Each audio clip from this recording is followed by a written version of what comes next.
येच बुद्धा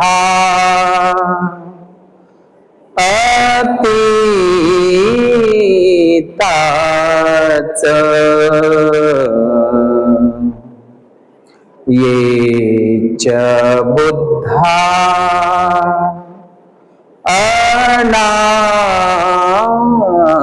अनागता अचुपन्नाच ये बुद्धा अहं वन्दामि सर्वदा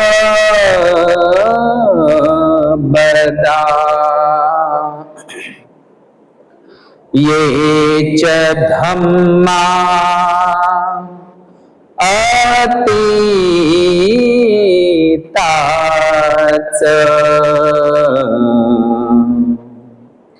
ये च धम्मा अनागता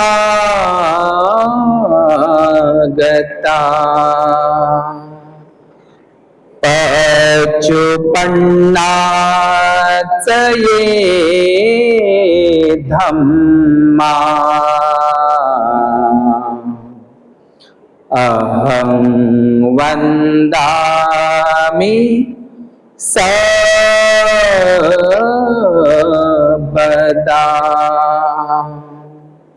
ये च संघा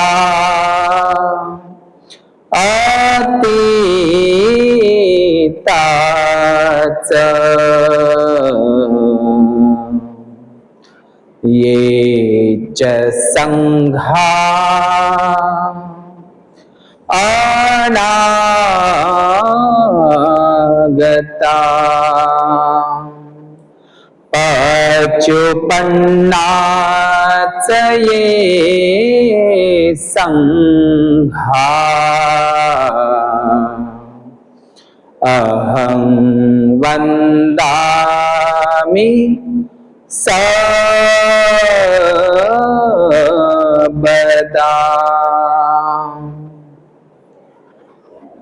स्वातंत्र्य, समता, बंधुता व न्याय या मानवी नैतिक मूल्यांची शिकवण देणारे विश्व शांतीदूत, विश्ववंदनीय महान कारुणिक अर्हत विश्वदीप सम्यक संबुद्ध, या सम्यक संबुद्धाचा सुआख्यात, सुस्पष्ट, सरळ मार्गी, निब्बाणगामी, निब्बाण अशा महान परम सुखाकडे घेऊन जाणारा आदी, मध्य व अंतिमताही असा विश्व कल्याणकारी सद्धम्म, या सद्धम्माचा प्रचार आणि प्रसार करणारा भगवंताचा पुण्यक्षेत्र उय्यंखेतंग असलेला हा आर्य भिक्खू संघ, बुद्धाचे 9, धम्माचे 6 आणि संघाचे 9 या त्रिरत्नातील 24 गुणांचे स्मरण करून देवानं पियदसी धम्मदायाद चक्रवर्ती महान सम्राट अशोक मौर्य, बोधिसत्व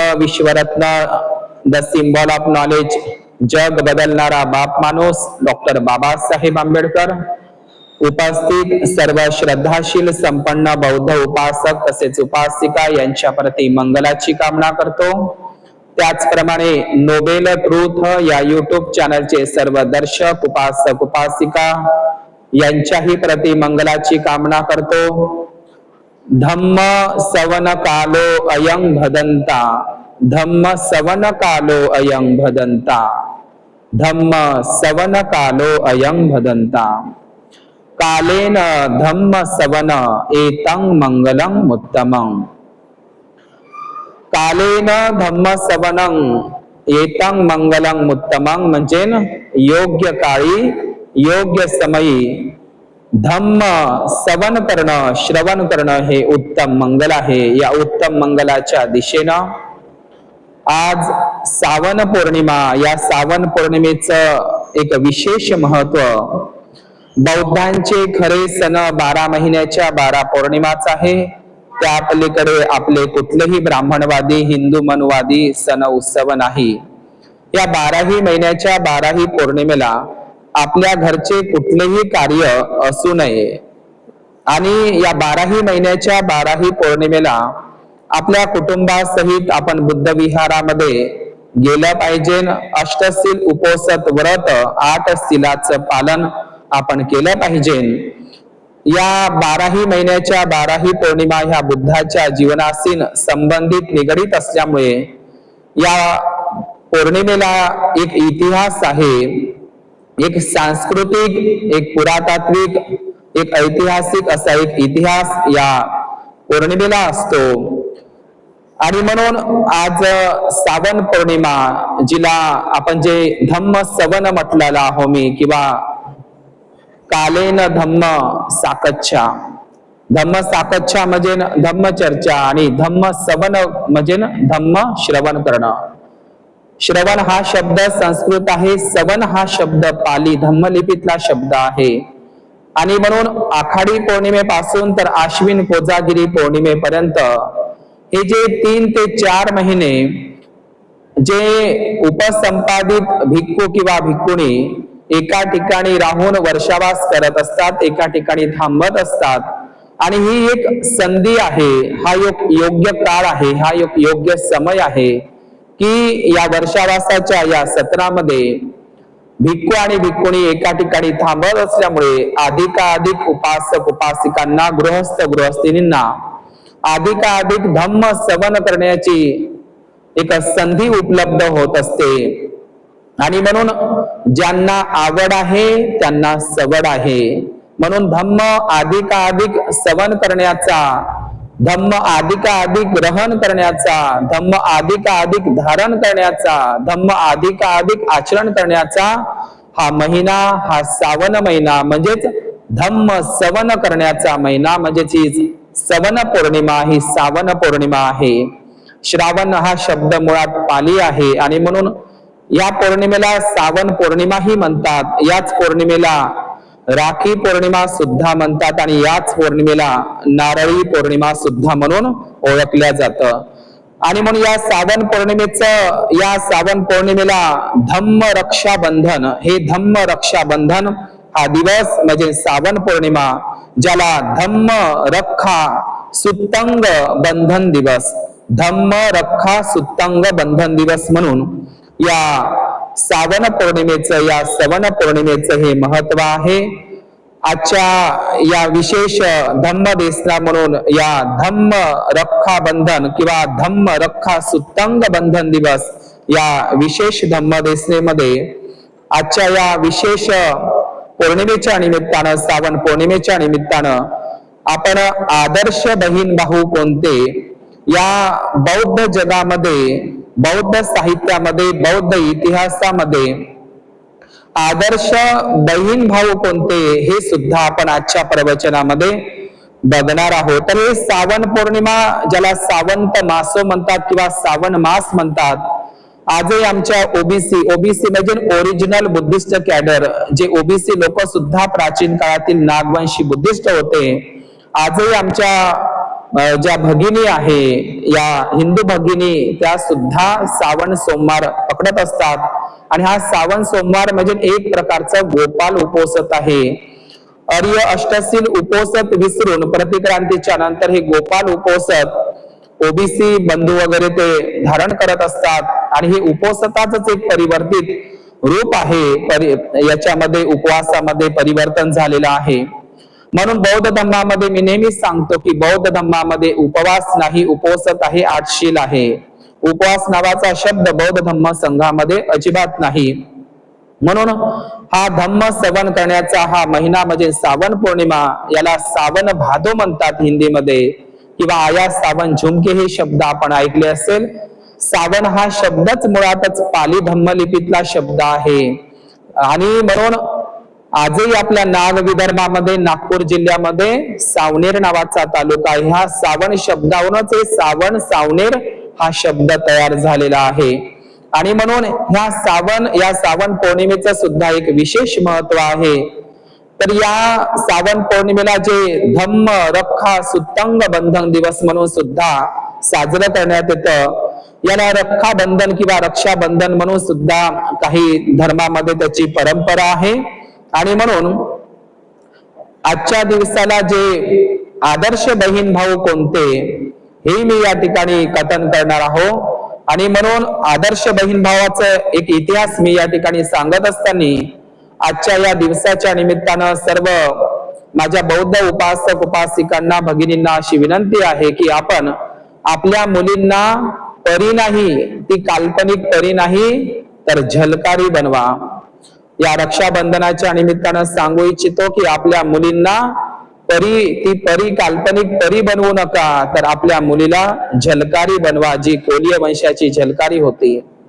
आपल्या मुलीला बोधी धर्मन भद्देजी सारखे कराटे शिकवा, तिला आत्मनिर्भर बना. आणि म्हणून आज या जगामध्ये हा रक्षाबंधन बहीण भावाचा पवित्र सण म्हणून जो म्हटला जातो, हा रक्षाबंधन केवळ भारत सोडून रक्षाबंधन नावाचा, राखी पौर्णिमा नावाचा सण, हा सण जगाच्या पाठीवर कुठेच होत नाही. हा राखी पौर्णिमा, हे रक्षाबंधन, हे राखी बंधन, हे रक्षाबंधन केवळ आणि केवळ भारतातच साजरं होत असतं, जगाच्या पाठीवर रक्षाबंधन नाही. दुसरी गोष्ट, मग जर जगाच्या पाठीवर जर रक्षाबंधन नावाचा सण नसेल, राखी बांधण्याचा सण नसेल, तर मग तिथल्या बहिणीचं रक्षण कोण करत असेल? आणि उदाहरणार्थ या भारतामध्ये ज्या मुस्लिम भगिनी आहे, मुस्लिम धर्मात, ख्रिश्चन धर्मात, जे मुस्लिम, ख्रिश्चन आणि यहुदी धर्मामध्ये सुद्धा राखी पौर्णिमा किंवा रक्षाबंधन किंवा बहीण भावाला राखी बांधते हा उत्सवच नाही, तर मग मुस्लिम भगिनीचं रक्षण होत नाही का? ख्रिश्चन भगिनीचं रक्षण होत नाही का? आणि मग या SC ST OBC जे एकेकाळचे नागवंशी बुद्धिस्ट होते, तर यांनाच कशी काय, या स्त्रियांनाच कशी काय, या नागवंशी स्त्रियांनाच कशी काय रक्षेची गरज आहे? आणि म्हणून या प्राचीन भारतामध्ये, या सोबतच या प्राचीन भारतामध्ये हे जे नागवंशी राजे आहे, ज्या नागवंशी राजांनी संपूर्ण जगभर बुद्ध धर्माचा प्रचार केला, हे नागराजे शूर होते, वीर होते, पराक्रमी होते, ज्यांनी भीमा कोरेगावाचा पराक्रम गाजवला होता. या जम्बूद्वीप भारताचे प्राचीन शूरवीर राजे हे नागराजे असताना त्यांच्या राण्या सुद्धा, नागराणी ज्यांना म्हटलं जात होतं, त्या सुद्धा शूरवीर होत्या, बहादूर होत्या. आणि म्हणून लक्षात घ्या की या जम्बूद्वीप भारताची पहिली महिला शासनकर्ती, महिला सातवाहन नागराणी म्हणजे नागनिका होती. आणि म्हणून ह्या नागराण्या आणि हे नागराजे हे बहादूर शूरवीर होते. नागराणींना कुठल्याही रक्षणाची गरज नव्हती, ती स्वतःचं रक्षण स्वतः करत होती. आणि परंतु प्रतिक्रांतीच्या नंतर मात्र नारी ही अबला आहे, कमजोर आहे, अशक्त आहे, तिला रक्षणाची गरज आहे. आणि हे कशातून गेलेलं आहे? 25 डिसेंबर 1954 बाबासाहेबांनी महाडच्या 14 सत्याग्रहावर जी मनुस्मृती नावाचं दहन केलं, त्या मनुस्मृतीमध्ये उल्लेख आहे की लहानपणी स्त्रीनं स्त्री म्हणून जर जन्म घेतला तर लहानपणी तिचं रक्षण तिचा पिता करेल, आणि लग्न झाल्याच्या नंतर, सासरी नांदायला गेल्याच्या नंतर पती रक्षण करेल, आणि म्हातारी झाल्याच्या नंतर म्हणजे ते मुलगा तिचं रक्षण करेल. म्हणजे जन्मताच तिला आपल्या वडिलांच्या बंधनामध्ये, लग्न झाल्यावर आपल्या पतीच्या बंधनामध्ये, आणि म्हातारी झाल्यावर तिला मुलाच्या बंधनामध्ये राहावं लागतं. आणि म्हणून स्त्रियांचं जीवन जे काळा कायदा होता, मनुस्मृतीनं स्त्रियांना जे नरकाचं द्वार म्हटलेलं होतं, तर या मनुस्मृतीचा नियमच होता की लहानपणी तिने वडिलाच्या बंधनात, आणि लग्न झाल्याच्या नंतर पतीच्या बंधनात, आणि सासरी नांदायला गेल्याच्या म्हणजे म्हातारी झाल्याच्या नंतर मुलाच्या बंधनामध्ये गुलामीत जन्म घेणे, गुलामीत जगणे आणि गुलामीतच मरणे. म्हणून हा मनुस्मृतीचा काळा कायदा, स्त्रियांना कमी लेखणारा कायदा, हा कायदा बाबासाहेबांनी महालला जाळला होता. आणि तेव्हापासूनच या भारतामध्ये सर्व स्त्रियांना हिंदू कोड बिल आणि संविधानामध्ये या भारत देशातल्या प्रत्येक, केवळ एका भगिनीचंच नाही, एका स्त्री जातीचंच नाही, एका बहिणीचंच नाही, तर प्रत्येक भारतीय नागरिकांचं रक्षण हे भारतीय संविधान करत असतं. हिंदू कोड बिलाद्वारे सुद्धा रक्षण होत असतं. तर हे म्हणून आज रक्षेची गरज, म्हणजे जगाच्या पाठीवर रक्षाबंधन नावाचा सणच नाही, केवळ भारतातच स्त्रियांना रक्षेची स्त्रियांना गरज का आहे, तर हाही एक प्रश्न निर्माण केला पाहिजे. आणि एक गोष्ट प्रकर्षानं सांगतो की जगाच्या पाठीवर रक्षाबंधन नावाचा सण नाही असं म्हटलं जातं, की बहीण भावाला राखी बांधते आणि हा रक्षाबंधन नावाचा पवित्र सण आहे. बहीण भावाचं नातं तयार होत असतं आणि मग जर बहीण भावाचं नातं पवित्र नातं आहे, बहीण भावाचं नातं जर तयार होत असतं, पण जगाच्या पाठीवर जर आकडेवारीनुसार जर पाहिलं तर या भारतामध्ये, ज्या भारतामध्ये रक्षाबंधन नावाचा पवित्र बहीण भावाचा सण आहे, राखी पौर्णिमेचा सण आहे, जगाचा आकडा आहे, जगातली आकडेवारी आहे की या भारतामध्ये सर्वात जास्त मुलींवर, महिलांवर बलात्कार होताना दिसतात. छोट्या छोट्या मुलींवरचे बलात्काराचे प्रकरण आपण पुण्यातले अलीकडेच जुन्नर शिवनेरीचं आपण प्रकरण बघितलं असेल, किंवा इकडे वर्धेतलं सुद्धा रोठ्याचं आपण प्रकरण बघितलं असेल. तर या ठिकाणी म्हणजे जगाच्या पाठीवर जिथं पवित्र बहीण भावाचा सण म्हणून रक्षाबंधन नाही, त्या देशामध्ये स्त्रियांवर, महिलांवर, भगिनींवर, बहिणींवर अत्याचार होताना दिसत नाही, त्याची आकडेवारी दिसत नाही. आणि जगामध्ये, या जगामध्ये भारताचा पहिला क्रमांक आहे की भारतामध्ये सर्वाधिक महिलांवर बलात्कार होताना दिसत आहे, छोट्या छोट्या मुलींवर सुद्धा बलात्कार होताना दिसत आहे. तर या रक्षाबंधनाचं काहीही फायदा होताना दिसत नाही आणि उलट महिला सुद्धा स्वतःच्या घरात सुद्धा त्या सुरक्षित नाही, हे आपण लक्षात घेतलं पाहिजे. म्हणून महिलांनी परी नाही तर झलकारी बना, कराटे शिका, बोधी धर्मन भंतेजी सारखं, आणि स्वतःचं रक्षण स्वतःच करा, अत्तदीप भव. आणि म्हणून हे जे रक्षाबंधन आहे, तर या श्रावण पौर्णिमेचं पहिलं महत्व म्हणजे मी माझ्या आधीच्या प्रवचनामध्ये टाकलेलंच आहे की श्रावण पौर्णिमेला भगवान बुद्धांची महाउपासिका मिगार माता विशाखा हिने भिक्खूंच्या हिता सुखाकरिता 8 वर पूर्वाराम महाविहार श्रावस्तीत मध्ये तथागताला मागितलेले होते. या श्रावण पौर्णिमेचं दुसरं महत्व, भगवंताचा महाउपासक महादानी सुदत्त अनाथ पिंडक यांनी 160 सुत्त मुखोद्गत करून, पाठ करून बुद्ध आणि भिक्खू संघासमोर ते म्हणून दाखवले. आणि तथागत सम्यक संबुद्धांची 25 वर्ष ज्यांनी सेवा केली आणि ज्यांना सुत्तधर किंवा उपस्थायक म्हणून ओळखल्या जातं, तो आनंद भिक्खू, त्या आनंद भिक्खूंना अरहत पदाची प्राप्ती या श्रावण पौर्णिमेला झालेली आहे. धम्म आणि विनयाचं संगायन, बुद्धाच्या धम्म म्हणजे धम्माची रक्षा, रक्षाचं ते सुत्तंग आणि त्याचं बंधन, त्या धम्म रक्षा सुत्तंग बंधन, धम्म आणि विनयाचं रक्षण करण्यात यावं आणि ते सर्वांपर्यंत पोहोचावं, यासाठी धम्म आणि विनयाचं जे रक्षण सुत्त म्हणून जे आहे, तर जी प्रथम धम्म संगीती सप्तप्रणी गुफा या ठिकाणी भरविण्यात आली होती राजगीर बिहारला. धुतांगधारी महाकाश्यप 7 लक्षणांनी युक्त असलेल्या धुतांगधारी महाकाश्यप ते अध्यक्ष होते.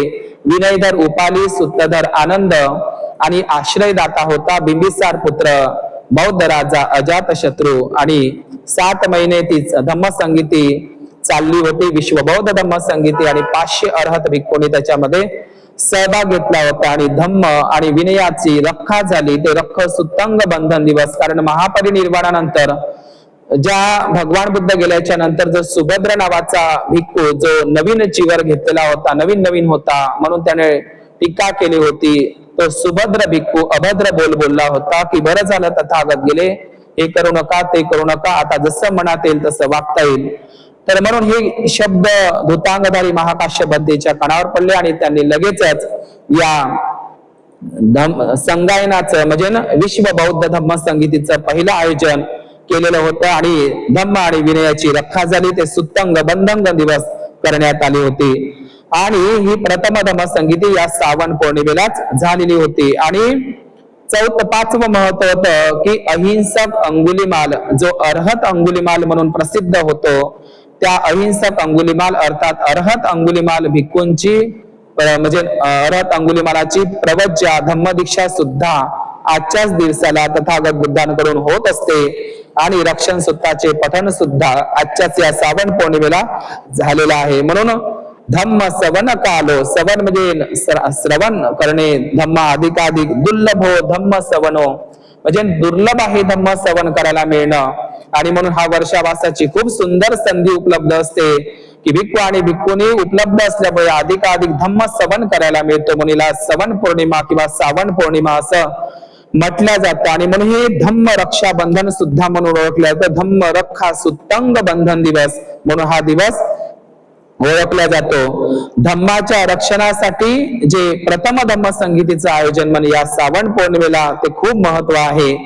तर तथागत भगवान बुद्धांच्या महापरिनिर्वाणाच्या नंतर 100 दिवसांनी ही प्रथम विश्व बौद्ध धम्म संगीती आयोजित करण्यात आली होती. संगीती म्हणजे महासंमेलन म्हटलं तरी चालते किंवा धम्म परिषद म्हटलं तरी चालते, परंतु त्या धम्म संगीतीमध्ये केवळ अर्हत भिक्खूच असावे लागतात. अर्हत भिक्खूंचीच धम्म संगीती होऊ शकते. आपण पाहिलं की 500 भिक्खूला एक भिक्खू कमी होता आनंद, आणि जोपर्यंत आनंद अर्हत पद प्राप्ती करत नाही तोपर्यंत त्याला या धम्म संगीतीमध्ये, पहिल्या धम्म संगीतीमध्ये सामील होता येत नव्हतं. म्हणून अर्हत भिक्खूंच्याच धम्म संगीती असतात. वसल सूत्रामध्ये असा उल्लेख केलेला आहे की एखादा भिक्खू अर्हत नसतानाही मी अर्हत आहो असं सांगत असेल तर त्याला वसल चांडाळ समजावे. तर हे अर्हत भिक्खूंचीच केवळ धम्म संगीती होऊ शकते या जगाच्या पाठीवर. आणि म्हणून ही संघ परिषद आहे किंवा संघ सभा म्हणा किंवा संघायन म्हणा, संघाचं गायन म्हणजेच ही धम्म संगीती सुद्धा होय. आणि या धम्म संगीतीचं जे आयोजन आहे, मगधचा राजा वैदेही पुत्र ज्याचं जुनं नाव कुणिक होतं, अजातशत्रू यांनी त्याचं आयोजन केलेलं होतं. आणि ते 7 महिने चालली सप्तपर्णी गुफामध्ये. आणि अशा पद्धतीनं ते म्हणजे धम्म रक्षणासाठी जे भगवान बुद्धांचे 84,000 धम्म स्कंध म्हणा, स्कंद म्हणजे खंड होत असते, धम्म गाथा म्हणा, धम्म स्कंद म्हणा किंवा धम्मसूत्र म्हणा किंवा रक्षासूत्रही म्हणू शकतो. हे 84,000 धम्मसूत्र म्हणत असतो. हे 84,000 धम्मसूत्र नंतर 84 लाख योनीचा जन्माचा फेरा ब्राह्मणवादाने करून टाकलेला आहे. तर हे 84,000 धम्मस्कंद, धम्मगाथा, धम्मसूत्राचं रक्षण या विश्व बौद्ध धम्म संगीतीद्वारे करण्यात आलं होतं. आणि म्हणून हे जे 84,000 धम्म, हे जे सुत्त आहे, सुत्त म्हणजे सुत्त पाली धम्मलिपीचा शब्द आहे आणि सुत्त म्हणजेच संस्कारित त्याला सूत्र म्हणतात. आणि हे जीवन जगण्याचे 84,000 रक्षासूत्र आहे. हे जीवन जगण्याचे म्हणजे दुःखातून, भयातून, रोगातून, शोकातून बाहेर पडण्यासाठीचे हे रक्षासूत्र, हे रक्षासूत्र, हे धम्मसूत्र, हे 84,000 सुत्त आहे.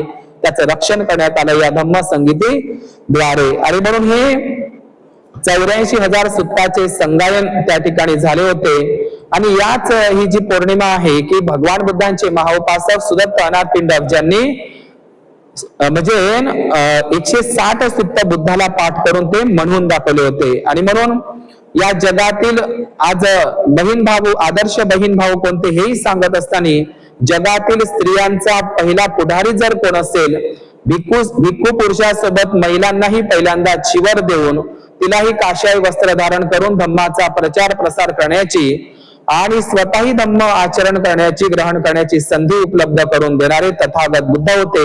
या जगातील फर्स्ट महिलांचे, स्त्रियांचे, बहिणींचे टीचर जर असेल तर तथागत भगवान बुद्ध आहे.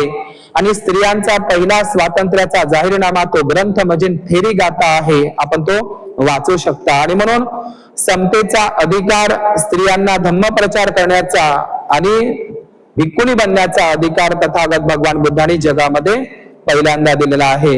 या संसार बंधनातून, या गृहस्थ जीवनातून बाहेर पडून प्रवज्जा, भिक्खुनी बनण्याचा, गृहत्याग करण्याचा आणि ही प्रवज्जा सुख धारण करण्याचा हा अधिकार तथागत भगवान बुद्धांनी स्त्रियांना जगामध्ये दिलेला आहे. आणि म्हणून आपण जे 7 अपरिहार्य धम्म वाचत असतो, जे वज्जीच्या लोकांमध्ये होते, वैशाली गणतंत्र होतं, या वैशालीचे जे लोक आहे, बुद्धाने त्यांची स्तुती केली वज्जी लोकांची की जे वज्जी लोक 7 अपरिहार्य धम्माचं पालन करत असेल, त्या 7 अपरिहार्य धम्मामध्ये भगवान बुद्धांनी जे वज्जीचे जे 7 नियम होते, ते 7 नियमावर ते वज्जीला कोणीही जिंकू शकत नव्हते वज्जी राज्याला. तर त्या वज्जी मधला एक नियम होता 7 अपरिहार्य धम्मामधला, तो बुद्धाचाच नियम होता. कोणता? जोपर्यंत वज्जीचे लोक स्त्रियांचा, आई बहिणींचा सन्मान करतील, आदर सत्कार करतील, तोपर्यंत वज्जीला कोणीही पराभूत करणार नाही. म्हणजे बुद्ध हे स्त्रियांचे किती मोठे खंदे पुरस्कर्ते होते. आपल्याला दिसतात की जोपर्यंत वज्जीचे लोक स्त्रियांचा, आया बहिणीचा आदर सत्कार प्रकट करतील, त्यांच्यावर जोर जबरदस्ती करणार नाही, तोपर्यंत वज्जीचा कधीही पराभव कोणीही करू शकणार नाही. आणि म्हणून भगवान बुद्धांनी पश्चिम दिशा समजून पत्नीची पूजा करा, पूर्व दिशा समजून आईची पूजा करा, आणि स्त्री ही अनमोल देणगी आहे असं प्रसेनजित राजाला मुलगी झाल्याच्या नंतर बुद्धाने सांगितलं. बेटी बचाव बेटी पढाव हे बुद्धाचंच वाक्य आहे की बेटी बचाव म्हणजे स्त्रियांना वाचवा. स्त्री भ्रूण हत्येचे पहिले पुरस्कर्ते म्हणजे स्त्री भ्रूण हत्या म्हणजे गर्भात असलेल्या मुलीची सुद्धा हत्या करू नये हे वसल सुत्तामध्ये भगवान बुद्धाने सांगितलेलं आहे.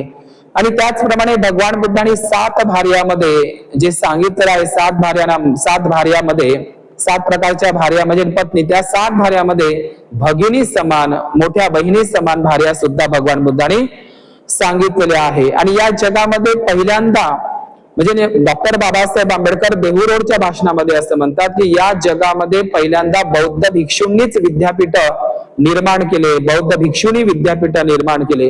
या जम्बूद्वीप भारतामध्ये भिक्खूंचे विद्यापीठ आणि भिक्खुणींचे विद्यापीठ वेगवेगळे होते. आणि म्हणून वैशाली हे स्त्रियांचं जगातील पहिलं महिला भिक्खुणी विद्यापीठ होतं वैशाली. आणि दुसरं होतं याच बिहार मगध प्रांतामध्ये लाल पहाडी नावाचं, लाल पहाडी म्हणजे जिथं लाल काशाय जे लाल वस्त्राचे चिवर धारण करणारे त्या पहाडी, लाल पहाडी नावाचं महिला बौद्ध भिक्षुणी विद्यापीठ आजही ते बिहारमध्ये त्याचे अवशेष आहे. आणि या गुजरातमध्ये सुद्धा वडनागर नावाचं ठिकाण आहे. वडनागर हे प्राचीन बौद्ध महिला बौद्ध भिक्खुणी विद्यापीठ होतं. आणि इकडे छत्तीसगडला तुरतुरिया नावाचं महिला बौद्ध भिक्खुणी विद्यापीठ होतं. आणि आपल्या महाराष्ट्रामध्ये सुद्धा जुन्नर शिवनेरीच्या पायथ्याशी सुद्धा महिला बौद्ध भिक्खुणी विद्यापीठ होतं. महाराष्ट्रातल्या सातवाहन काळात शिवपालनिका नावाची भिक्खुणी होती आणि तिचा शिवपालनिका नावाच्या भिक्खुणीचा भिक्खुणी संघ या शिवनेरी जुन्नरला राहायचा. तर हे भिक्खुणी विद्यापीठ, महिला विद्यापीठ ही संकल्पनाच बुद्धापासून अशोकापासून निर्माण झाली. आणि म्हणून बुद्धांचा थेरी गाथा जर वाचला तर बुद्धांची अग्र भिक्खुणी म्हणून महाप्रज्ञावती खेमाचा उल्लेख येत असतो, जी एकेकाळी महाराजा बिंबिसाराची म्हणजे मोठी राणी असते, प्रथम राणी असते. आणि आपण थेरी गाथा ग्रंथ जर उचलला तर त्याच्यामध्ये बुद्धाच्या काळामध्ये स्त्रिया कशी धाडशी होत्या, हिम्मतवान होत्या, धैर्यवान होत्या की शुभा नावाची भिक्खुणी राजगृहाच्या परिसरामध्ये वाटेमध्ये शुभा नावाच्या भिक्खुणीच्या मागे म्हणजे बुद्धाच्या काळातल्या स्त्रिया किती धाडशी होत्या, हिम्मतवान होत्या, म्हणजे त्यांना कसल्याही प्रकारची भीती नव्हती. जो धम्म प्रचार आणि प्रसार करणाऱ्या स्त्रिया होत्या बुद्धाच्या काळामध्ये.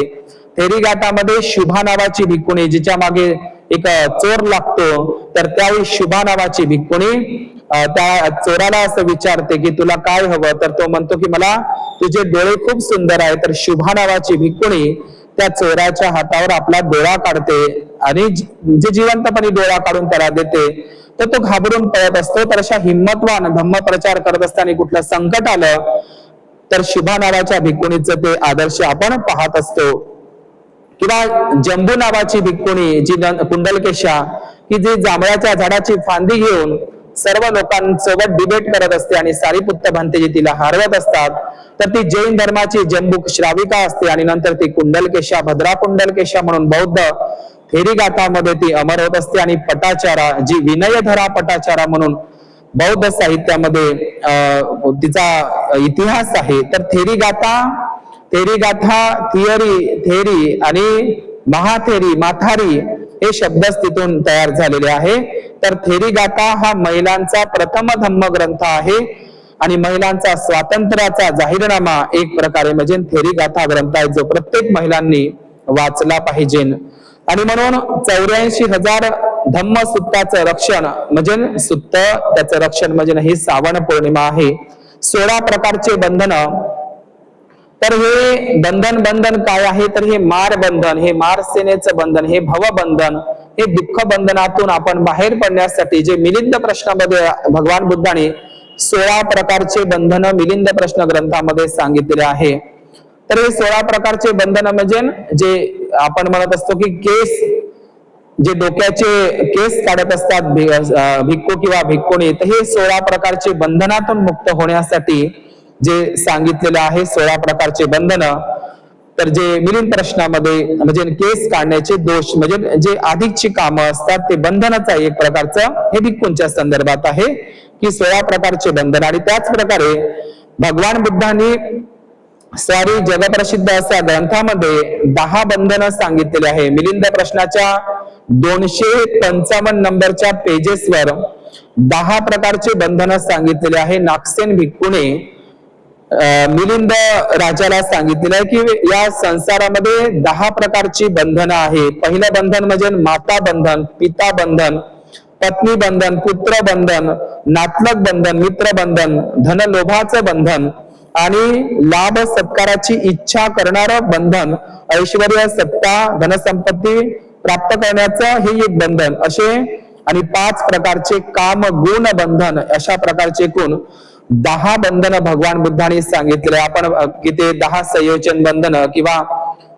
5 संयोजन बंधन आपण बुद्धांनी धम्मामध्ये वाचत असतो. तर हे 10 प्रकारचे संयोजन बंधनातून मुक्त करण्यासाठी भगवान बुद्धांचं हे जे रक्षा सुत्तंग हे आहे ते रक्षा सुत्तंग बंधन ज्याला एकत्रित करण्यात आलं होतं, संकलित करण्यात आलं होतं या श्रावण पौर्णिमेला.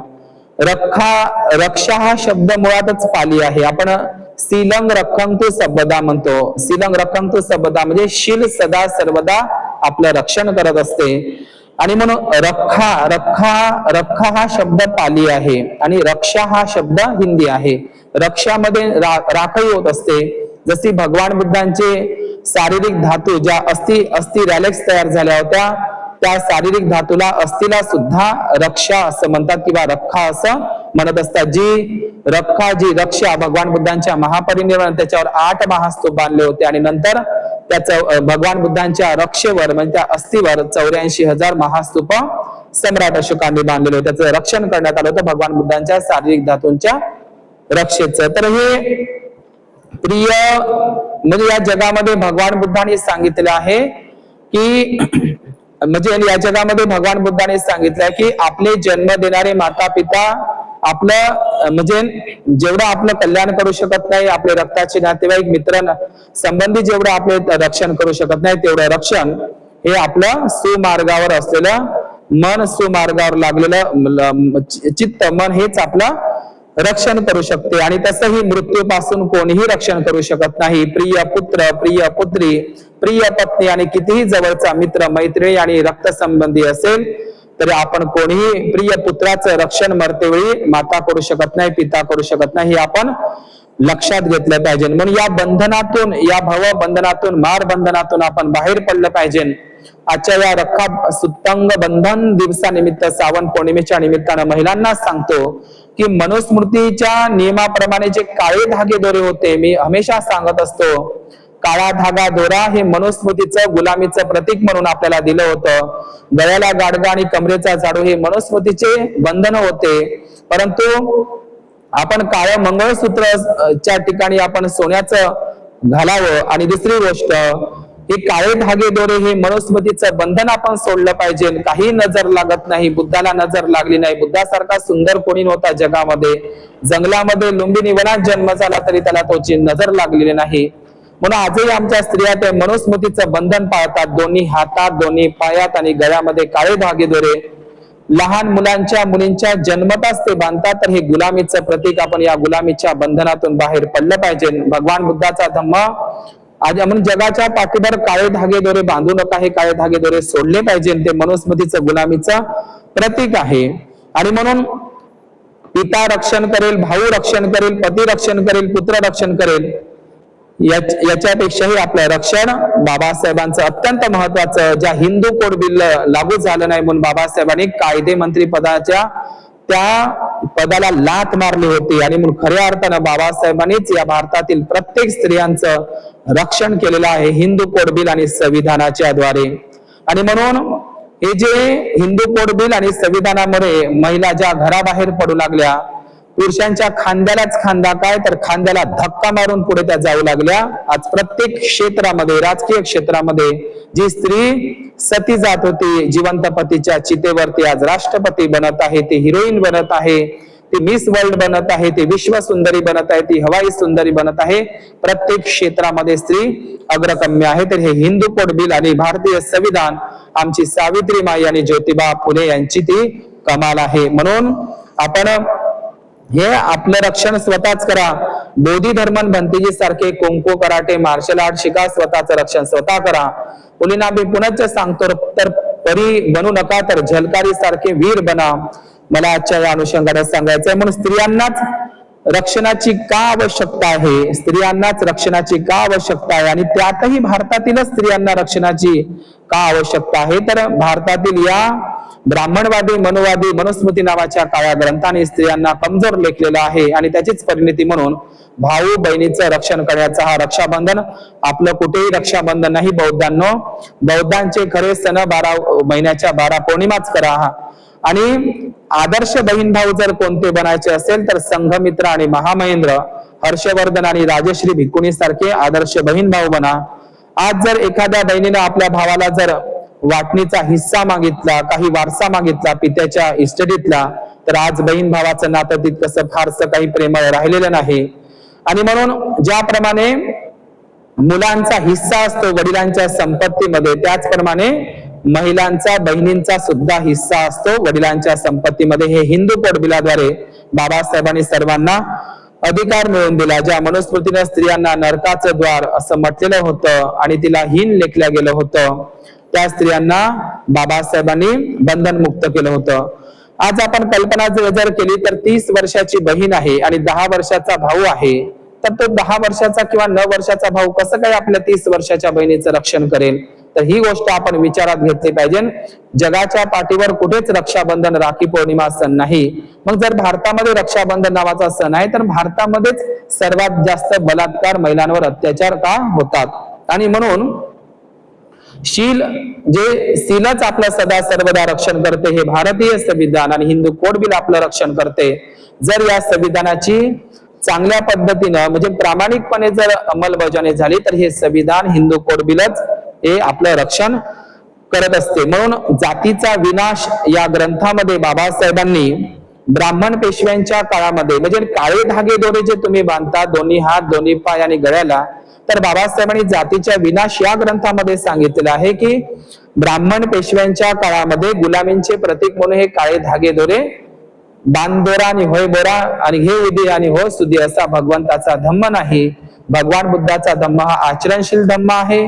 बुद्ध हे मार्गदाता आहे, हे आपण लक्षात घेतलं पाहिजे. परंतु हे जे अंधश्रद्धेचं, हे गुलामीचं, मनुस्मृतीचं बंधन आहे, हे काळे धागे दोरे गळ्याचे, हाताचे, पायाचे, हे आपण सोडले पाहिजे. परंतु लहान मुलांना आपण जन्मताच ते घालून देत असतो, तर ही किती मोठी अंधश्रद्धा आहे. म्हणजे अज्ञानी लोकांचं समजू शकतो, परंतु शिकले सवरले लोक सुद्धा आमच्या समाजातील हे काळे धागे दोरे मनुस्मृतीचं बंधन, जे बाबासाहेबांनी जातीच्या विनाश ग्रंथामध्ये सांगितलंय की काळे धागे दोरे हे गुलामीचं ब्राह्मण पेशव्यांनी दिलेलं बंधन आहे, ते तोडून टाकलं पाहिजे, बंधन मुक्त झालं पाहिजे, हे भगवान बुद्धांनी सांगितलेलं आहे. आणि म्हणून जापान असेल, चायना असेल, अमेरिका असेल, कोरिया असेल, म्हणजे जापान, चायना, अमेरिका, कोरिया, म्हणजे जापानच्या, कोरियाच्या, अमेरिकेचे लोक इतके गोरे आहे आणि सुंदर आहे, उंच धाडधिप्पाड आहे, तिथल्या स्त्रिया इतक्या गोऱ्या आहेत, त्यांना का नजर लागत नाही? मग ते लोक का काळे धागे दोरे बांधत नाही? तर हाही आपण विचार केला पाहिजे. ते काळे धागे दोरेच काय, अमेरिकेतल्या स्त्रिया काळे धागे दोरेच काय, कुठल्याही प्रकारचं मनुस्मृतीचं बंधन ते दागिने घालत नाही, हे आपण लक्षात घेतलं पाहिजे. जगाच्या पाठीवर थायलंड असेल, म्हणजे जेवढे काही बौद्ध राष्ट्र असेल, थायलंड, श्रीलंका, ब्रह्मदेश, जगामध्ये बौद्ध राष्ट्रामध्ये कुठल्याही बौद्ध उपासिका आणि उपासक त्यांच्या अंगावर कुठल्याही प्रकारचा अलंकार, दागदागिना नसतो. काळे धागे दोरे तर खूपच दूर राहिले. आणि म्हणून जन्मताच काळा धागा दोरा बांधणं हे गुलामीचं प्रतीक आहे, मनुस्मृतीचं बंधन आहे, हे आपण लक्षात घेतलं पाहिजे. आजही आमच्या समाजातले लोक काही ताबीज बांधतात. इकडे पुणे, मुंबई, सोलापूरचे लोक तर पूर्ण आता बोलण्याची गरज नाही, ते फक्त लोक म्हणतात सोलापूर जिल्हा म्हणजे भीम जयंतीचा किल्ला, परंतु सर्वात जास्त देवधर्म त्या सोलापूरमध्येच आहे. आणि त्यांच्या घराला तर ते बघा ताबीज बांधलेले आहे. दुसरी गोष्ट तर त्यांच्या घराला लिंबू मिरच्या आणि 33 कोटी देव तर विचारूच नका. आणि म्हणून एक गोष्ट लक्षात द्या की बाबासाहेबांनी कधीच कुठला काळा धागा दोरा बांधला नाही, तर आपण का बांधावं? आणि म्हणून काही आजही आमचे स्वतःला जे बौद्ध समजतात, जय भीमवाले समजतात, आजही ते गंडे ताबीज बांधतात. आमच्या इकडे विदर्भामध्ये सुद्धा काही लोक तिथं शहानूरशाह बाबाकडे जातात, काही लोक त्या गिरजच्या फरीदवाले बाबाकडे जातात, काही लोक त्या ताजुद्दीन बाबाकडे जातात, काही लोक त्या तिकडं मुंबईला त्या ठिकाणी जातात पीर दर्ग्याकडे, तर अशा पद्धतीनं म्हणजे ताजुद्दीन बाबा तिकडे चालले आमचे नागपूरचे लोक, जिथं बाबासाहेबांनी धम्मदीक्षा दिली तिकडे त्याच्या संदल अंगात येऊन राहिली. म्हणजे जे मुसलमान लोक 5-5 वेळा दिवसातून नमाज पडतात त्या मस्जिदीमध्ये, त्याच्या अंगात ते ताजुद्दीन बाबा येत नाही, ते अल्लाह येत नाही ना, आमच्या बौद्ध लोकांच्या अंगामध्ये सवारी येऊन राहिल्या ताजुद्दीन बाबाच्या, आणि त्यातही नागपूरचा लोक त्याच्यावर आघाडीत आहे. तर हे किती मोठी अंधश्रद्धा आहे, त्याचे ताबीजही बांधतात.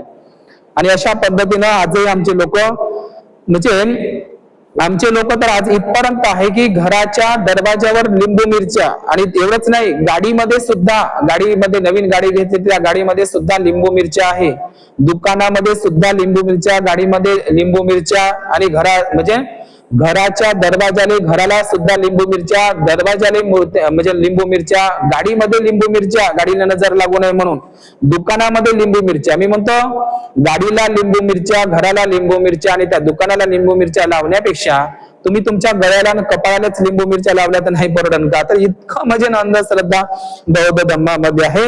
तर हे लिंबू मिरच्या खऱ्या अर्थाने खास करून मुंबई आणि पुण्यातले आमचे लोक घरोघरी लिंबू मिरच्या त्याच्या दरवाजावर दिसते, तर त्या लिंबू मिरच्या तुम्ही गळ्यामध्ये घालून फिरा म्हणजे माहित पडेल. तर किती मोठी अंधश्रद्धा, हे बंधनातून आपण बाहेर पडलं पाहिजे. तर हे मी विदर्भातली गोष्ट सांगत नाही, पुणे, मुंबई, सातारा, इकडे कोकणामध्ये आणि खास करून सोलापुरातले लोक तर खूपच आहे. आणि म्हणून आणि दुसरी गोष्ट, आमचे काही लोक जादू टोण्याचे धागे दोरे बांधतात. जादू टोणा म्हणजे काही कुठल्या तरी वैदिक मांत्रिकाकडे जातात आणि मग ते धागे आणतात. तर काही लोकांचा त्याच्यावर अंधश्रद्धा आहे. तर हे धागे दोरे काही लोक आमच्या इकडे अमरावतीतले असेल, तर मी नेहमी सांगत असतो की बुद्धांच्या गुणांची, धम्माच्या गुणांची आणि संघाच्या गुणांची पूजा करा, त्या गुणाबाबांची पूजा करू नका. तर काही लोक त्या गुणाबाबांचे धागे बांधत आहे, काही लोक ते अवधूत बाबाचे लाल धागे बांधत आहे, काही लोक कमरीले ते लाल धागे बांधत आहे. तर बुद्ध, धम्म, संघ या 3 रत्नाच्या 24 गुणांची पूजा करा, त्या गुणाबाबाची नाही, त्या गुणवंत बाबाची नाही. लक्षात घ्या, आपलं त्यानं काही मंगल होणार नाही. तर आपल्या समाजातल्या लोकांनी सर्वच म्हणजे मुसलमानाचे धागे, हिंदूचे धागे, जादू टोण्याचे धागे, पुन्हा काळे धागे, पांढरे धागे, पुन्हा सगळे राखीचे धागे, ते सगळे धागे दोरे कंठे फक्त आपल्याच लोकांमध्ये आहे. तर हे या सर्व धाग्याच्या बंधनातून मुक्त व्हा. हे लाल धागे, हे काळे धागे, हे पिवळे धागे आणि हे कच्चे फुसके धागे, हे ताबीज, हे गंडे दोरे याच्यातून, आणि त्यातही हे राखीचे पवतीचे धागे याच्यातूनही आपण बाहेर पडलं पाहिजे. हे धागे दोऱ्याचा आपला धम्म नाही, बाण दोरान होय बरा असा आपला धम्म नाही. आणि म्हणून कोणतीही मुस्लिम स्त्रिया राखी, म्हणजे कोणत्याही मुस्लिम स्त्रिया जगाच्या पाठीवरच्या आपल्या भावाला, मुस्लिम भावाला राखी बांधताना दिसत नाही. जगाच्या पाठीवर कुठलीही ख्रिश्चन स्त्री राखी बांधताना भावाला दिसत नाही. तर मग त्या ख्रिश्चन बहिणीचं आणि त्या मुस्लिम बहिणीचं रक्षण कोण करेल, हाही आपण सवाल आपल्या मनाला विचारण केलं पाहिजे. आणि म्हणून राखी बंधन, रक्षाबंधन, राखी पौर्णिमा नावाचा हा फालतू प्राकृती, हा ब्राह्मणवादी सण, हा पोट भरण्याचा सण ब्राह्मणवाद्यांनी तयार केलेला आहे. आणि म्हणून राखी बंधन बौद्ध धर्मामध्ये अजिबात नाही. आपण या राखी बंधनापासून आपण दूर राहिलं पाहिजे, हे आपण लक्षात घेतलं पाहिजे. परंतु काही शिकल्या सवरल्या स्त्रिया जाऊ देणं का होते असं करून बांधतातच. म्हणजे आम्ही कितीही सांगू, भिक्खू लोक कितीही सांगत, ओरडू सांगतात, तरी आमच्या लोकांमध्ये मात्र त्या भगिनी ऐकायला तयार नाही. भंतेजीकडे राहू द्या, नळी पुंकली सोन्या रेंज, इकडून तिकडून गेले वारे, अशा पद्धतीची गत आहे आणि ऐकायला कोणीही तयार नाही. पण काही भगिनी मात्र निश्चितच ते मनावर घेऊन या प्रथा परंपरेमधून बाहेर, या बंधनातून, रक्षाबंधनातून बाहेर पडत आहे, हे मात्र लक्षात घेतलं पाहिजे. म्हणून बौद्ध राष्ट्र आहे, जेवढे काही जापान असेल, कोरिया असेल, चायना असेल, ब्रह्मदेश, श्रीलंका, थायलंड असेल, या बौद्ध राष्ट्रामध्ये आमच्या बौद्ध उपासिका भावाला राखी बांधत नाही. ती आपल्या भावाला धम्म सांगत असते किंवा भाऊ बहिणीला धम्म सांगत असते, भाऊ बहिणीला धम्म सांगत असते, भाऊ बहिणीला धम्म सांगत असते, आणि एकामेकांना धम्म सांगून ते एकामेकाचं दुःखापासून रक्षा करत असते, रक्षण करत असते. हे खऱ्या अर्थानं रक्षासूत्र बंधन दिवस आहे. आणि म्हणून रक्षाबंधन हा पवित्र बहीण भाऊ सण जगात फक्त भारतातच आहे, आणि भारतातच सर्वात मोठी आकडेवारी महिलांवर, स्त्रियांवर, बालिकेवर बलात्कार होताना दिसत आहे. ज्या देशात रक्षाबंधन नाही त्या देशात बलात्कार नाही, आणि बौद्ध राष्ट्रामध्ये सुद्धा बलात्कार नाही, हे आपण लक्षात घेतलं पाहिजे. बाबासाहेबांचा एक सुविचार मला आठवतो नेहमी, की आकाशातील ग्रह तारे जर मनुष्याचे नशीब ठरवत असेल तर या मेंदूचा आणि या मनगटाचा काय उपयोग? तर या मेंदूचा आणि मनगटाचा काय उपयोग? या मनगटाला राखीचा धागा बांधण्यापेक्षा, या मनगटाला धागे बांधण्यापेक्षा या मेंदूमध्ये आणि या मनगटामध्ये ताकद ठेवा, मनगटामध्ये जोर ठेवा, हे बाबासाहेबांना याच्याद्वारे सांगायचं आहे. म्हणून मनगटाला धागे बांधण्यापेक्षा मनगटात मेंदूमध्ये ताकद ठेवा, मनगटात जोर ठेवा. म्हणून बोधी धर्मन म्हणते सारखे कराटे शिका, महिलांनी मुलींनी त्याच्यामध्ये भाग घेतला पाहिजे आणि त्यांनी धाडसी बनलं पाहिजे विशाखा सारखं. आणि म्हणून बुद्धीच्या किनाऱ्यावर विश्व तू चकित केले जे बाबासाहेबांना म्हणतो, तर त्यांच्या ज्ञान या प्रभेमुळेच त्यांनी जगाला ते चकित केलेलं होतं. म्हणून राखी बंधन पहिले भारतात म्हणजे नव्हतं. तर हे म्हणजे भारतामध्ये फाईयान असेल, युआनशांग असेल, इत्सिंग असेल, हे जे चीनी प्रवासी भारतामध्ये आले तर त्यांनी रक्षाबंधन नावाचा सण बघितला नाही. बघितला असता आणि असता तर त्यांनी त्यांच्या याच्यामध्ये वर्णन केलं असतं यात्रामध्ये. म्हणून जिला भाऊ नाही तिचे रक्षण कोण करतो, हाही एक प्रश्न आहे. म्हणून या श्रावण पौर्णिमेला एक नारळी पौर्णिमा म्हणतात. नारळी पौर्णिमा आजही आमचे आगरी कोळी म्हणजे ते महामायेचे वंशज, एकविरा महामायेचे वंशज आगरी कोळी कोकणातले जे प्राचीन बुद्धिस्ट होते, कोळी लोक आजही इकडे ते समुद्रामध्ये नारळ अर्पण करतात. या राखी पौर्णिमेला, या श्रावण पौर्णिमेला ते नारळी पौर्णिमा म्हणतात. का ते करतात? तर त्या नारळाला 3 डोळे असतात आणि ते असं मानतात की ते शिवशंकराला 3 डोळे आहे. वास्तविक पाहता जे सम्राट कनिष्कानं गांधार शैलीमध्ये ज्या बुद्धमूर्त्या बनवलेल्या आहेत, तर त्या गांधार शैलीच्या बुद्धमूर्त्याला किंवा बोधिसत्वाच्या बुद्धाच्या मूर्त्याला 3 डोळे दाखवलेले आहेत. तुम्ही गांधार मूर्तिकला पाहू शकता, त्याच्यामध्ये 3 डोळ्याचा बुद्ध बोधिसत्वाच्या मूर्त्या, जे तिसरा नेत्र म्हणजे प्रज्ञाचक्षु, प्रज्ञारूपी चक्षु जो दाखवलेला आहे, तिसरा डोळा ज्ञानाचा, प्रज्ञेचा डोळा, हा प्रज्ञाचक्रू, हा जो श्रोत इंद्रिय म्हणजे त्याला आपण चक्षु इंद्रिय म्हणत असतो, तर हे प्रज्ञाचक्षु म्हणून ते दाखवलेलं आहे. तर आजही आपण बौद्ध साहित्य म्हणजे आजही बौद्ध धर्मामध्ये आपण नारळ फोडताना दिसत नाही. ओलं नारळ असेल किंवा मसाला म्हणून त्याचे आपण वापर करत असतो, घरी आपण ओलं नारळ आणत असतो आणि ते खात असतो, पण ते आजही बौद्ध धर्मामध्ये नारळ कुठल्याही पूजा विधीमध्ये, वंदनेमध्ये आपण फोडत नाही. परंतु काही मूर्ख लोक आरतीमध्ये झेंड्यापाशी बुद्धविहारात नारळ फोडताना दिसतात. आणि नारळ फोडणं म्हणजे एक प्रकारची नारळी म्हणजे नरबळी प्रकार होय. म्हणजे मनुस्मृतीमध्ये नरबळी प्रकार होता. हे नरबळी प्रकार प्रतिक्रांतीच्या रूपामध्ये बदलला, नरबळीच नारळी पौर्णिमा झालं. आणि आपल्याला माहित आहे प्रतिक्रांतीच्या नंतर म्हणजे नारळ फोडणं म्हणजे भिक्खूंचे डोके फोडणे होय. ज्या भिक्खूंचे डोके फोडण्यासाठी पुष्यमित्र शुंगानं 10,000 सोन्याच्या मोहरा बक्षीस केल्या होत्या, त्याचे डोके त्या सरयू नदीच्या साकेतच्या अयोध्याच्या सरयू नदीमध्ये टाकल्या जात होते आणि ते नारळ दगडांवर फोडल्या जात. म्हणजे भिक्खूंचे डोके केवळ कापल्या जात नव्हते, तर त्यांचे ते भिक्खूंचे ते कापलेले जे नारळाची तुम्ही गुची काढा, नारळाचा टर्पल काढा, तुम्हाला ते टकल्यासारखं दिसते, मुंडन केल्यासारखं. तर ते कापलेल्या भिक्खूंचं जे मुंडका आहे ते दोन्ही हाताने दगडावर ते आपटायचे आणि म्हणून ते भिक्खूंची नरबळीच रूपांतर आजची नारळी पौर्णिमा म्हणून असं म्हणतात की ते सरयू नदीमध्ये भिक्खूंच्या डोक्यांनी ते रक्तबंबाळ झालेलं होतं. म्हणून बौद्ध धर्मामध्ये नारळ फोडणं म्हणजे भिक्खूंचं डोकं फोडणे असं प्रतिकात्मक मानलं जातं. आणि म्हणून आपण नारळ फोडू नये, नारळ फोडल्या जाऊ नये. तर ते प्रतिक्रांतीच्या रूपामध्ये नारळ एक फळ आहे, ते आपण सेवन करायला काहीही हरकत नाही. पण ते कर्मकांड म्हणून बुद्ध विहारात झेंड्यापाशी लग्नविधीमध्ये आरतीच्या ताटामध्ये काही महिला घेऊन फिरतात. आता त्या कोणत्या ज्या उपासिकाच नाही त्याच घेऊन फिरतात. नारळ घेऊन नवरदेव निघाला तर ते सगळं अंधश्रद्धा बौद्ध धर्मामध्ये काही महिला तर दिसतातच, परंतु काही महिलांना मी म्हणत नाही. आणि म्हणून काही महिला राखी बांधतात, भाऊ बांधतात, त्याच्यासोबत लग्न करतात आणि प्रेम करतात. भारतामध्ये बहीण भावाचं नातं म्हणजे पहिल्यांदा भाऊ जोडतात आणि त्याच्यासोबतच लग्न करतात. हे अशाही पद्धतीचं आपण पाहत असतो भारतामध्ये. आणि म्हणून काही बहिणी ओवाळणीत पैसे मिळतात म्हणूनही ते रक्षाबंधन करत असतात. त्याच्या मागे एक लोभ प्रवृत्ती असते. आणि जर बहिणीने जर वडिलांचं हिस्सा मागितला, शेत मागितलं किंवा अर्धी वाटणी मागितली वडिलांच्या ह्याच्यातली, तर भाऊ आणि बहिणीचं नातं राहत नाही.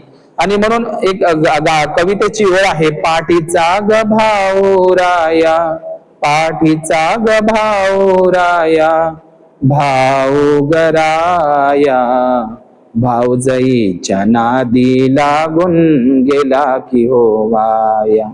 म्हणजे आज बहीण भावाचं नातं राहिलं नाही. आजही या धनसंपत्तीमध्ये निधिखंड सूक्तामध्ये भगवान बुद्धाने सांगितलं आहे की हे धनसंपत्तीचे हिस्सेदार येत असतात. आजही अर्ध्या अधिक केसेस बहीण भावाच्या कोर्टामध्ये आहे. बहीण भावाच्या अर्ध्या कोर्टमध्ये केसेस आहे, हे आपण बघितलं पाहिजे. आणि म्हणून म्हणजे वडिलांच्या पित्यांच्या संपत्तीमध्ये मुलींना सुद्धा जो अधिकार दिलेला आहे ते हिंदू कोड बिलाने बाबासाहेबांनी दिलेला आहे. म्हणून कुठल्याही सुज्ञ बौद्ध उपासकाने त्याचा विरोध करू नये हिंदू कोड बिलाचा. आणि म्हणून जिथे बहीण भावाचं नातं चांगलं असेल तिथे ठीक आहे, परंतु जिथे बहीण कमजोर असेल तर तिचाही अधिकार वडिलांच्या इस्टेटीवर संपत्तीवर सभा चालत असतो. म्हणून आमचेच लोक हिंदू कोड बिलाचा विरोध करत असतात, तर तो करू नये. आणि इकडे माईकवर मोठी मोठी भाषणं देतात, म्हणजे इकडे माईकवर मोठे मोठे वक्ते भाषण देतात, पण जेव्हा बहीण त्यांची हिस्सा मागते तेव्हा मात्र बहीण भावाचं ते दिसत नाही. आता ते लाडकी बहीण योजना चाललेली आहे तिकडे गुजरात, तिकडे महाराष्ट्र, भारतामध्ये तिला लाडली बहीण योजना म्हणतात किंवा लाडकी बहीण. या जगामध्ये बाबासाहेबांनी जे हिंदू कोड बिल लिहून या भारतातल्या प्रत्येक भगिनीवर उपकार केलेले आहे आणि त्या आज 1500 रुपयासाठी त्या लाडक्या झालेल्या आहे. पण बाबासाहेबच हे खरे या देशातील प्रत्येक स्त्रियांचे भाऊ आहे, तसे ते पिताही आहे, बापही आहे, हे आपण लक्षात घेतलं पाहिजे. आणि म्हणून हे जे भगवान जोपर्यंत, म्हणून एक गोष्ट लक्षात ठेवली पाहिजे महिलांनी, स्त्रियांनी, की जोपर्यंत आपले माता पिता आई वडील जिवंत आहे तोपर्यंत भावाचे घर आहे. आणि म्हणून जो बहिणीला मारतो, भगवान बुद्धांनी वसल सूक्तामध्ये सांगितलं आहे, जो आपल्या बहिणीला मारतो त्याला वसल चांडाळ समजावे. आणि जो व्यक्ती स्त्रीचा सन्मान करत नाही, ती स्त्री म्हणजे आपली माता असू शकते, स्त्री बहीणही, पत्नीही, आपली मुलगी, तर प्रत्येक स्त्रीचा सन्मान करणं हे भगवान बुद्धाने स्त्री अनमोल देणगी आहे, कारण ती बुद्ध बोधिसत्वाला जन्म देण्याची ताकद त्या स्त्रीमध्ये आहे. आणि म्हणून भारतामध्ये स्त्री ही बंदिनी सांगितलेली आहे. बंदिनी म्हणजे ते स्त्री ही बंदिनी, हृदयी पाना नैनिक पाणी, जन्मोजनीची कहाणी बंदिनी, म्हणजे स्त्रियांना बंदिनी म्हणून ठेवण्यात आलेलं होतं या मनुस्मृतीच्या ग्रंथानं.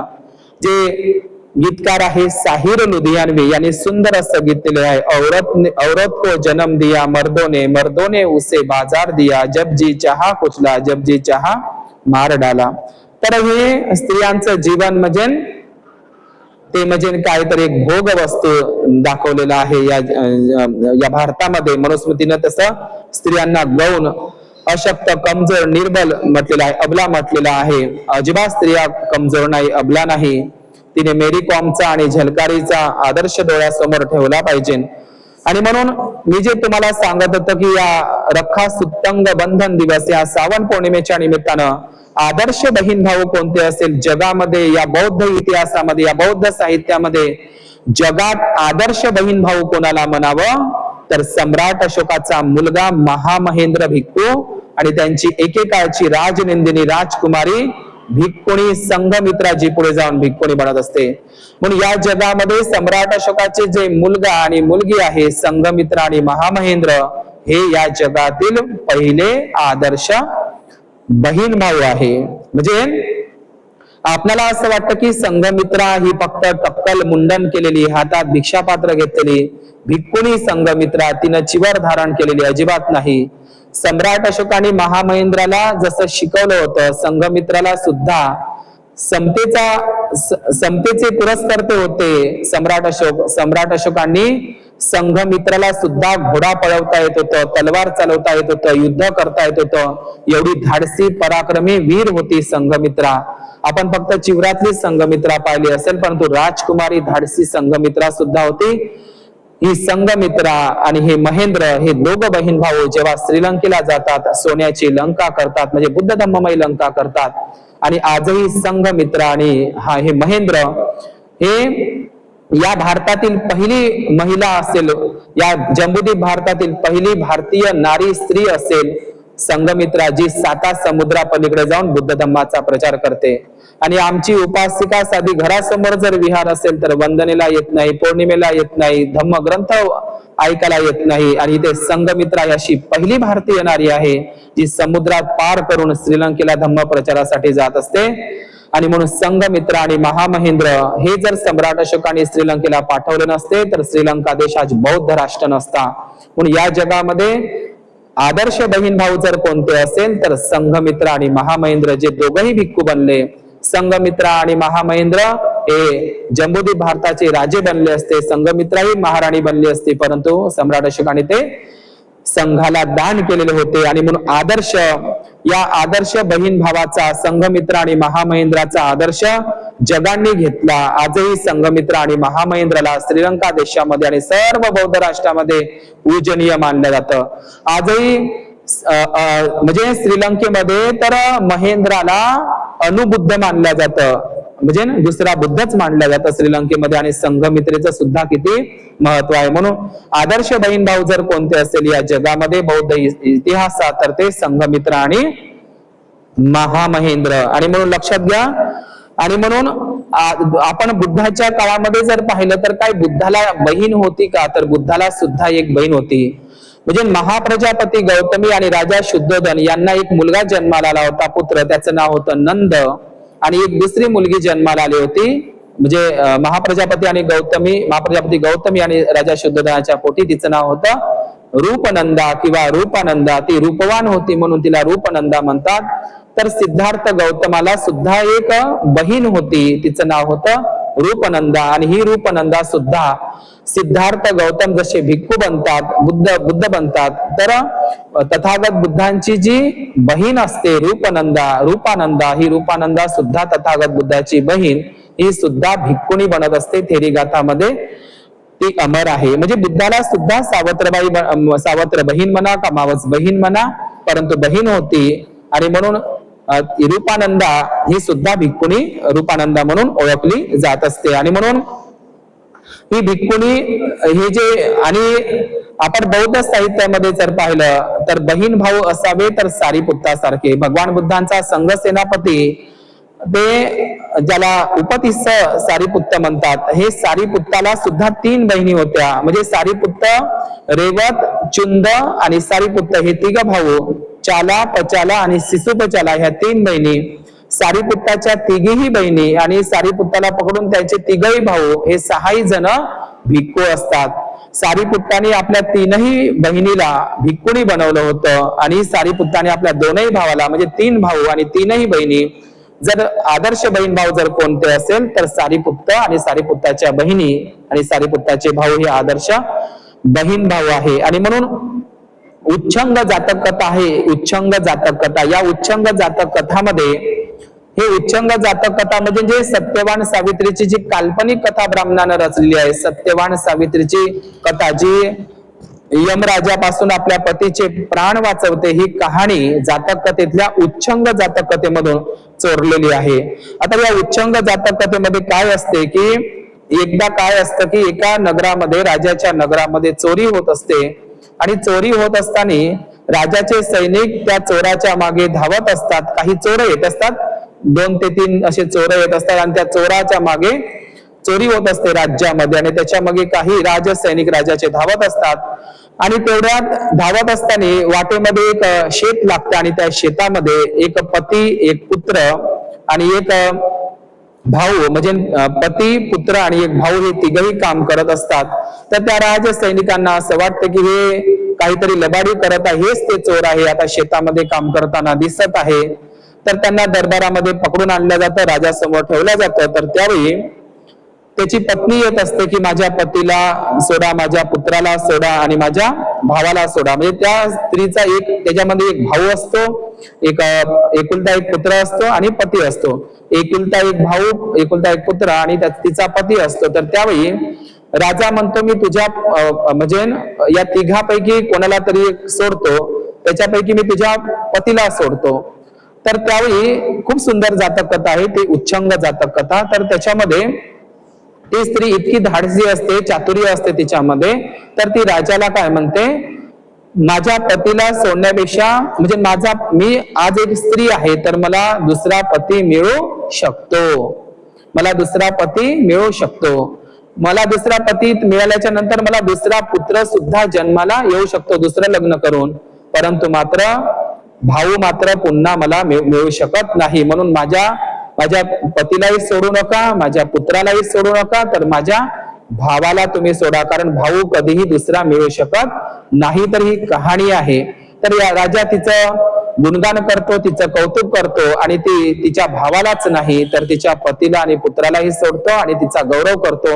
ही उच्चंग जातक कथा, ते सत्यवान सावित्रीची काल्पनिक कथा, केवळ पतीच्या प्राणाचं रक्षण नाही तर या ठिकाणी भावाचं रक्षण करते. भावाचंच नाही तर त्या भावासोबत आपल्या चातुर्यानं गुणाने ते आपल्या पुत्राचं आणि आपल्या पतीचंही रक्षण करते.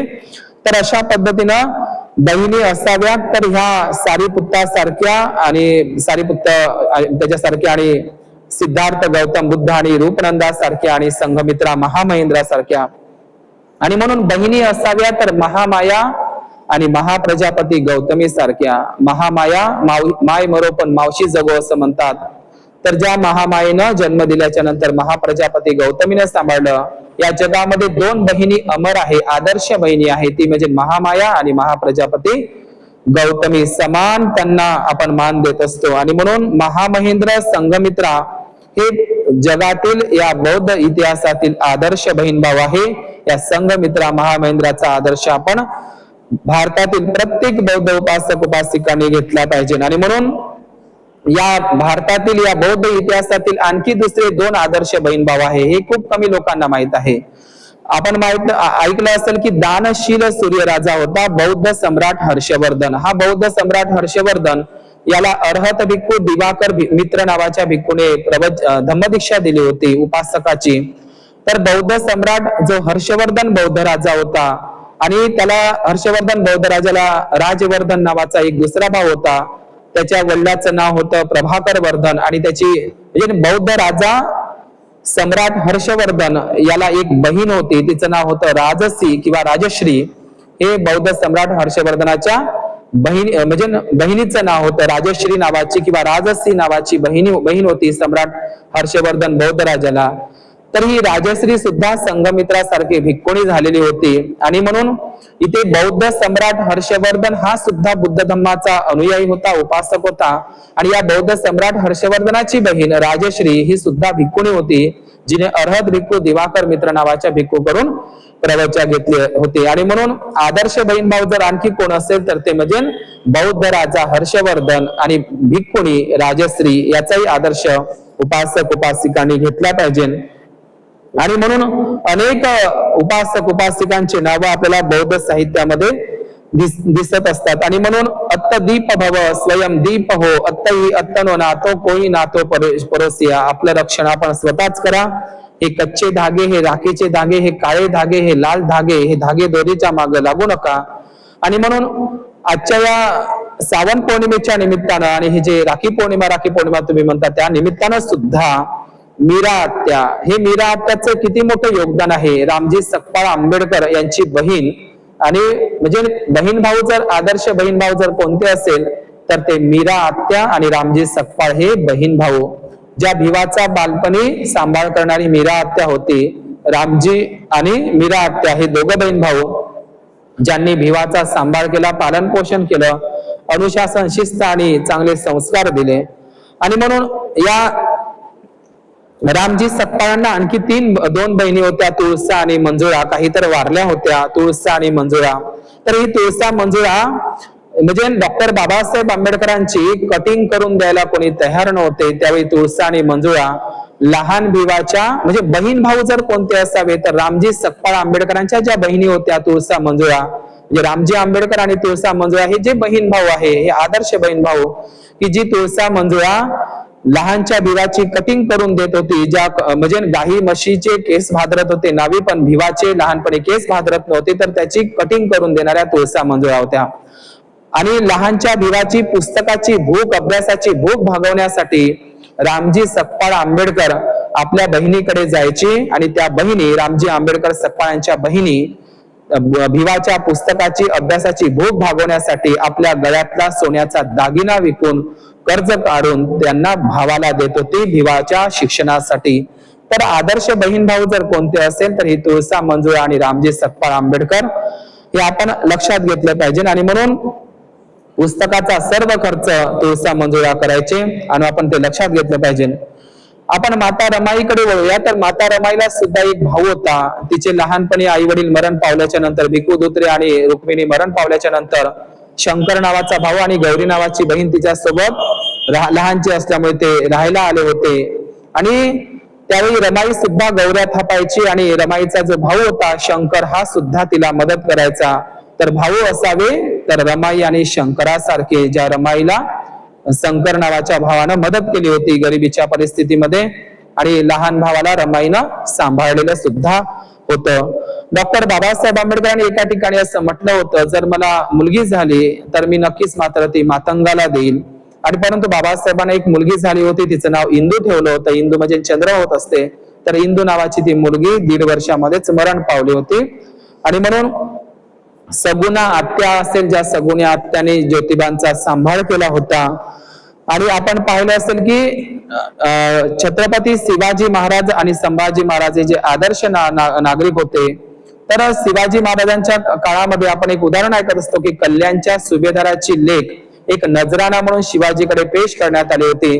परंतु आपल्या शत्रूंच्याही बहिणीवर, आई बहिणीवर वाईट नजर न ठेवता तिची सुद्धा साडी चोळी करून तिचा आदर सत्कार करून शत्रूच्याही बहिणीकडे वाईट नजरे न पाहणारा, म्हणजे कल्याणच्या सुभेदाराला परत पाठवणारा छत्रपती शिवाजी महाराज.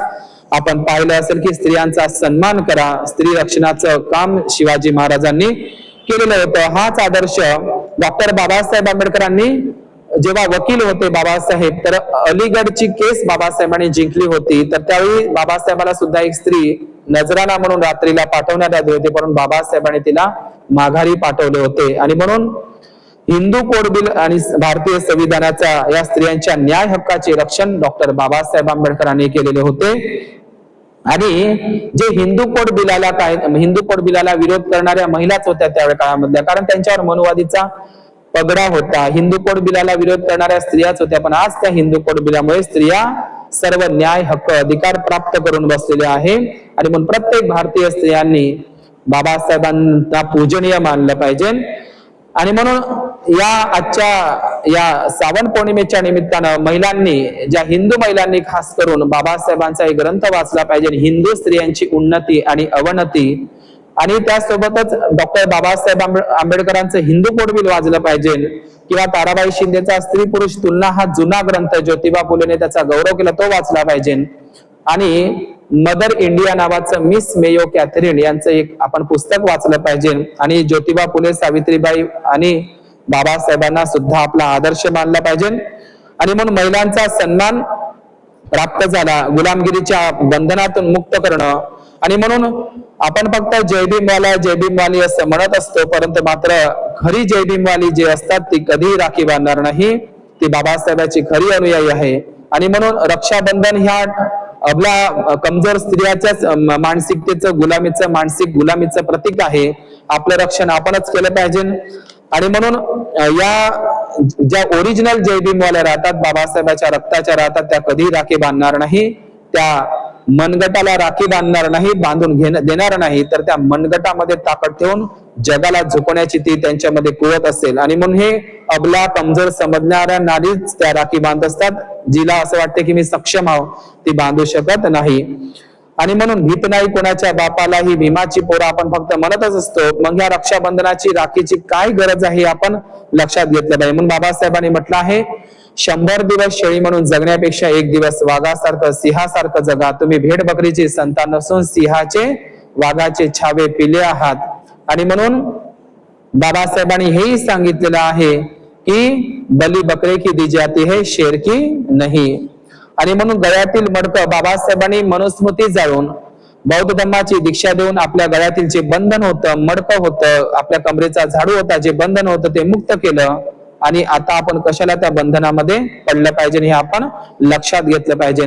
म्हणून या धागा दोऱ्याच्या या श्रावण पौर्णिमेच्या निमित्तानं आणि या धम्म हे जे तुम्ही मानता त्याच्यामध्ये या धागा दोऱ्याच्या बंधनातून, या जादू टोण्याच्या धागा दोऱ्याच्या बंधनातून, या अंधश्रद्धेच्या बंधनातून, या कर्मकांडाच्या, या अंधविश्वासातल्या जादू टोण्याच्या अंधश्रद्धेच्या बंधनातून आपण बाहेर पडा. या मार बंधनातून, या भवबंधनातून, या 10 संयोजन बंधनामधून आपण बाहेर पडा, हे भगवान बुद्धांनी सांगितलेलं आहे. एक आदित्य रहेबर यांची एक नदिया नहीं रुकती एक कविता संग्रह आहे भारतामध्ये प्रसिद्ध, नदिया नहीं रुकती, आदित्य रहेबर. त्यांनी खूप सुंदर असं स्त्रियांच्या संदर्भात लिहिलेलं आहे. त्यांची एक कविता आहे आदित्य रहेबरची, आजच्या अनुषंगाने सांगतो. काय म्हणतो तो पुस्तकामध्ये, सबसे सुंदर हाथ वही है, सबसे सुंदर हाथ वही है जो विरोध के लिए खड़े हो, नारिया सबसे सुंदर रोटियां बनाते अच्छी नहीं लगती, वो रास्ते पर नारे लगाते अच्छी दिखती है. आणि म्हणून महिला कमजोर नाही. आणि एवढ्या जर तुम्ही लाडकी बहीण योजना म्हणता, तर लाडकी बहीण जे आपण मानत असतो, तर हे लाडकी बहीण नाही, तर बाबासाहेबांनीच हिंदू कोड बिलाद्वारे तुम्हाला हे सर्व अधिकार प्राप्त करून दिलेले आहे. आणि इकून नाही तिकून तुमचेच पैसे तुमच्या खात्यामध्ये येत आहे, ते 1500 रुपये लक्षात घेतले पाहिजे आपण.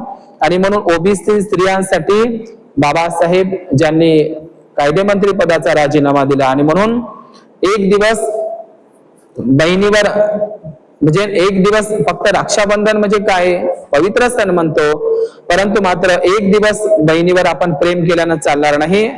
या ठिकाणी केवळ नारीच नाही, तर सर्व जगातील मनुष्याचं रक्षण करणारे भगवान बुद्धांचे हे रक्षासूत्र आहे, हे लक्षात घेतलं पाहिजे. आणि म्हणून आपण एक आदर्श म्हणून आपण एकही मानू शकतो की जे आपण मुक्ताईचं उदाहरण घेत असतो, की ज्ञानोबाराय असेल किंवा निवृत्तीनाथ आणि सोपान असेल, त्यांची एक बहीण होती मुक्ताई. तर हे मुक्ताईचं एक आदर्श बहीण भाऊ म्हणून काही वारकरी संप्रदाय आपण बघत असतो. तर हे मुक्ताईचाही आदर्श महिलांनी, आमच्या ओबीसी महिलांनी घेतला पाहिजे.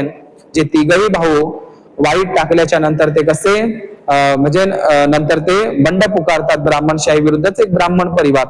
तर हे, आणि त्यानंतर संत चोखामेळा, ज्यांना एक मुलगा झाला होता कर्ममेळा आणि मुलगी झाली होती निर्मळा नावाची, तर निर्मळा आणि कर्ममेळा हे सुद्धा एक आदर्श बहीण भाऊ आहे. आमच्या जे या नेर परसो पंथला सुमेध बोधी महातेरो भंते, जे ज्यांचं 2-3 वर्षाच्या आधी निधन झालं, सुमेध बोधी, डॉक्टर सुमेध बोधी भंते महातेरो, ज्यांचं निधन झालं होतं, त्यांचा खूप 2ही किडन्या फेल झाल्या होत्या. आणि त्यावेळी सुमेध बोधी महातेरो भंतेजी, ज्यांचं मला आठवलं म्हणून सांगतो, सुमेध बोधी महातेरो भंतेजी जे वटफळीचे होते, त्यांच्या आजारपणामध्ये त्यांच्या बहिणीनं त्यांची खूप सेवा केलेली होती, हे मी फक्त ऐकलेलं आहे. तर अशा पद्धतीनं बहीण, कधी कधी बहीण भावाचं म्हणजे आजारपणामध्ये तुम्ही त्यांची रक्षा करा, दुःखामध्ये रक्षा करा, परंतु हे कर्मकांड धागे बांधून काही रक्षा होऊ शकत नाही, हे आपण लक्षात घेतलं पाहिजे. म्हणून डॉक्टर बाबासाहेब आंबेडकर या मनुवादीच्या या रोगापासून हा महानिदान करणारा हा बाप माणूस आहे डॉक्टर बाबासाहेब आंबेडकर. बाबासाहेबांचं हे संविधान आणि बुद्धाचं हे पंचशील, सीलच आपली सदा सर्वदा रक्षा करत असते. बुद्ध सदा रक्षा करे, बुद्ध बडा बलवान, धम्म सदा रक्षा करे, धम्म बडा बलवान, संघ सदा रक्षा करे, संघ बडा बलवान. म्हणून अत्तदीप भव, स्वयं प्रकाशित व्हा, अत्तही अत्तनो नातो. आपलं शील, महिलांनी आपलं शील सांभाळा, शीलाचं सौंदर्य सांभाळा. शीलच हा आपला अनमोल दागिना आहे. आणि म्हणून महिलांनी परिणाही झलकारी बना, कराटे शिका. जो पल्लव राजवंशाचा बोधिधर्मन भिक्खू आहे, जो चायनामध्ये कराटे, कुंफू, मार्शल आर्ट शिकवले, तसे तुम्ही मार्शल आर्ट शिका. महिलांनी स्वतःचे रक्षण स्वतः करा. महिलांनी, स्त्रियांनी, मुलींनी परी नाही तर झलकारी बना, असंच याच्या अनुषंगाने सांगतो. भवतु सब मंगल, भवतु सब मंदन. या रक्षाबंधनाच्या, या राखी बंधनाच्या मागे लागू नका. श्रावण पौर्णिमेला बुद्धविहारात जा. अष्टशिलाचंही या श्रावण पौर्णिमेला अष्टशील उपोषताचाही दिवस असतात, म्हणून 8 शील ग्रहण करा. त्या फालतू धागे दोरे, कच्चे धागे याच्या मागे, पवत्याच्या मागे लागू नका, आणि त्या पागलपंथीच्या सणाच्या मागे लागू नका. आपलं रक्षण स्वतःच करा. अत्तदीप भव, हेच मला आजच्या अनुषंगाने सांगायचं आहे. शील सदा सर्वदा आपलं रक्षण करत असते आणि त्याच्यावर आपला विश्वास ठेवा. शीलाचं चांगल्या पद्धतीने पालन करा. आणि हा महिना, हा श्रावण पौर्णिमा म्हणजे धम्म श्रवण करण्याचा हा महिना आहे. अधिक धम्म श्रवण करण्यासाठी, ग्रंथ श्रवण करण्यासाठी आपण बुद्धविहारात दररोज जात चला, वर्षावासामध्ये आपण जावं आपल्या मुलाबाळांना घेऊन, आणि म्हणून ती चांगली एक प्रक्रिया आहे संस्कार बनवण्याची. म्हणून या ठिकाणी थांबतो. भवतो सर्व मंगल, भवतो सर्व मंगल.